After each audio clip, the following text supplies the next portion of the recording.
Welcome to the AFR Saints channel, where we provide you daily content on your favorite team, the New Orleans Saints. Do us a favor and hit that subscribe button. Be sure to leave your comments below and smash that like button. Who dat? Not altogether surprising that the Saints lost to Kansas City. Not surprising and not devastating. This was still a road loss in prime time at Kansas City with Patrick Mahomes and Travis Kelce and Andy Reid and Chris Jones. I didn't expect the Saints to win this game. I know there were a lot of sharps on the Saints. We talked about it a lot before the game. I had a heavy lean to the under, which hit, and our old angle about teams losing their starting center and failing to cover 80% of the time hit as well. The Saints losing 26-13 to Kansas City isn't altogether a devastating result. But losing that game, it makes the Atlanta loss sting that much more. And it makes this weekend's game on a short week against Tampa Bay that much more critical. There's a lot I want to talk about with the game. I know everybody's talking about Derek Carr and why start anywhere else. With respect, I know he was injured or got injured late in the game. I just don't know how Derek Carr still has defenders. I don't understand it. Somebody tried to pose to me this morning that Derek Carr is he's still a work in progress. It's year 11. You're not a work in progress in year 11. You are what you are. On the opening possession of the ball game, when you put together a couple of first downs, you're at your opponent's 39-yard line playing a 1st and 10. You're pressured, you backpedal, and you just heave one. And it's intercepted. You had the ball to start the game, trying to make a statement from jump. Oh, you made a statement, all right. Derek Carr playing in his 164th NFL game last night. If you don't know by game 164, that's a bad decision, it's not going to sink in. He is what he is. By the way, this was Derek Carr after the game, on the interception, on the opening possession.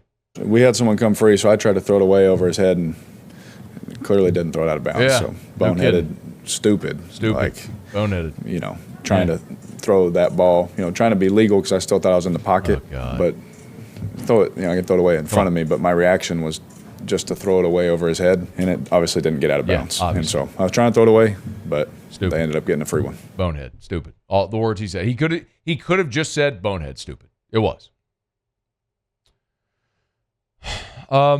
We've talked about Derek Carr enough. When he's got a running game and he's got protection, they can be effective off of play action. You saw that the first 2 weeks, and they were really good. They started having injuries on the offensive line. The running game has gone belly up. The pressure has come to Derek Carr, and you see what he is. And you can say, well, he's not Patrick Mahomes. No, he's not. By the way, Chiefs are 5-0 right now, and Patrick Mahomes is having the worst start to his career. He's averaging 247 pass yards per game. That's the worst in his career. Patrick Mahomes is on pace to finish with a career-low 20 touchdowns and a career-high 20 interceptions. Patrick Mahomes has been sacked on 5.33% of his dropbacks. That's the worst of his 7 seasons as a Chief, and his passer rating is a career-low 88.9. Patrick Mahomes is playing right now without Rashee Rice, without Isaac Pacheco, without Hollywood Brown, 2 very bad offensive tackles, an aging Travis Kelce, and they're 5-0. Why? Because even when you take everything away from him, he continues to elevate his play and find a way to win. That's why he's elite. Derek Carr is not that. Derek Carr needs a running game and a clean pocket to be able to function. When things aren't there, he does not elevate his team. He does the opposite. He regresses. That is why Derek Carr is just a mid-low level, upper bottom level starting quarterback in the NFL. We have an 11-year sample size. I've said this for 2 years now. This is what he is. Not all Derek Carr's fault. Offensive line was atrocious.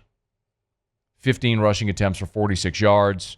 Play allowed a sack, 3 TFLs, 4 passes deflected, or defense, I should say. 9 quarterback hits. You're not very good. Nick Saldiveri, who is clearly a total bust, started at left guard. They pulled him in the second half, moved Lucas Patrick over to left guard, and inserted Connor McGovern. They effectively said, we'd rather put a guy in at center and move Patrick back to left guard because that's a better option. A guy that's been with us now for 4 days on the road in Kansas City cold is a better option than continuing to let you play. So disappointing, man. Patrick's a guy that the Saints, if you remember in that draft 2 years ago, they moved up to the first pick of day 3, the first pick of round 4. First pick of day 3. Of all the players left, they're like, we got to go get that guy. And they've clearly missed on him. He can't play. Your defense was not very good, but your red zone defense kept you in the ball game. Kansas City was just 2 out of 7 in the red zone. 2 touchdowns out of 7 red zone trips. If Kansas City was better in the red zone, they'd blow you out. But you bowed your neck. You forced 3 chip shot field goals. Harrison Butker was 4 of 5 with a long of 38 on the night. So, your red zone defense kept you in it. That fourth quarter sequence was kind of the game, right? It's 16-7. Again, your red zone defense had kept you in the ball game. They're going in to score. Colin Saunders comes up with the interception. Foster Morrow follows with the touchdown reception. You missed the PAT because Blake Grupe. So it's 16-13. A field goal now ties it instead of gives you the lead. You need your defense to go out and get a stop instead, Kansas City, because, Patrick Mahomes. 5 plays, 68 yards, touchdown. They're up 23-13. The game's over. Even still, you could look at the coaching follies that played out. You had a 4th and 1. After the deep ball to Mason Tipton that went through his hands, you had a 4th and 1, 9:38 to play in the ball game. 2-score game. Still very much in it with 9:38 to play. You got 2 timeouts and the 2-minute warning. Can't decide if you're going to go for it on 4th down, so you blow a timeout. And this is the NFL. I mean, this isn't St. Jude against St. Thomas More on a Sunday. Like, it's the NFL. Make your decision, get up to the line, run the damn play. Dennis Allen. I don't know what else to say, y'all. I've said it for long enough. A lot of you don't want to hear it. More of you come to my point of view with every passing game. Derek Carr is just an low-level starting quarterback in the NFL. And Dennis Allen is a great defensive coordinator, but he is a lieutenant, not a general. Same things I've said forever. He's just not a head coach. And as long as Derek Carr is your quarterback and Dennis Allen is your coach, you will not win anything of significance. Last night it wasn't like last night was some enlightenment. It just was further confirmation of what we already know. As for trying to salvage something this season, a Sunday is this is the critical juncture of your season. You've lost 3 in a row, and now Tampa comes in. You're on a short week, and you got a banged-up quarterback. And to be very clear, you are not better this year without Derek Carr. You can say you want to go to Jake Haener, Spencer Rattler, plan for the future and all, and that's fine. If that's your point of view. I'm not going to try to suggest that's not the right way to think. But if you think you have a better chance of winning with one of those two, that's just kind of silly, not even worth having that conversation. This could be a season saver this coming week against Tampa. If you lose to Tampa, you would fall to 2-4. You would be 1-2 in the division with head-to-head losses to Atlanta and Tampa, whom you're looking up at in the division.